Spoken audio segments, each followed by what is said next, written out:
जिसे लक्ष्मी की चाह हो वो महामाया आद्या शक्ति देवी की आराधना करे। जिसे तेज चाहिए कि जो मैं बोलूं जो मैं कहूं वैसे सब माने तो अग्निदेव की आराधना करे। धन चाहिए तो वसुओं की, प्रभाव और वीरता चाहिए तो भगवान शंकर की, रुद्र की। अन्न चाहिए तो अदिति की, स्वर्ग चाहिए तो देवताओं की, राज्य की अभिलाषा हो तो विश्व देवों की, समाज को अपने अनुकूल बनाना हो तो साध्य देवताओं की आराधना करे। आयु बढ़ानी हो तो अश्वनी कुमारों की आराधना करे। पुष्टता बल की इच्छा हो तो लोक माता पृथ्वी की और देव आकाश का सेवन करे, आराधना करे। सुंदरता चाहिए तो गंधर्वों की आराधना करे। पत्नी चाहिए तो उर्वशी की आराधना करे। स्वामित्व चाहिए तो ब्रह्मा की आराधना करे। यश चाहिए तो यज्ञ पुरुष की आराधना करे। रुपया पैसा खजाना चाहिए तो वरुण देव की आराधना करे। और विशुद्ध विद्या चाहिए तो आद्य गुरु भगवान शंकर की आराधना करे।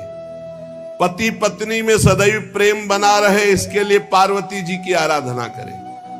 धर्म उपार्जन के लिए भगवान विष्णु की आराधना करे।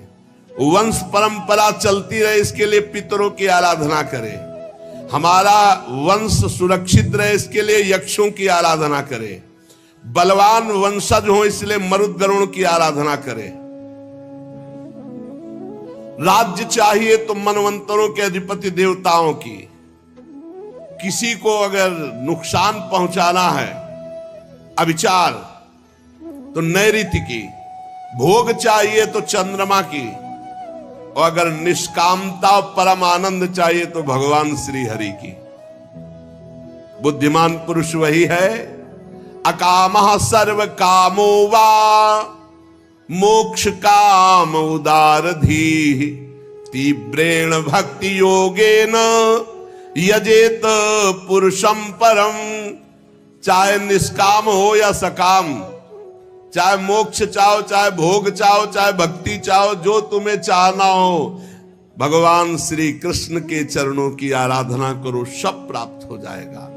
जितने उपासक हैं उनका सबसे बड़ा हित इसी में है कि इस जन्म में ऐसा अभ्यास कर लो कि तुम्हारा भगवत स्मरण न छूटे, बस जो चाहोगे प्राप्त हो जाएगा। तो ऐसे ही पुरुषों का संग करो जो भगवान के प्रेमी जन हैं। जहां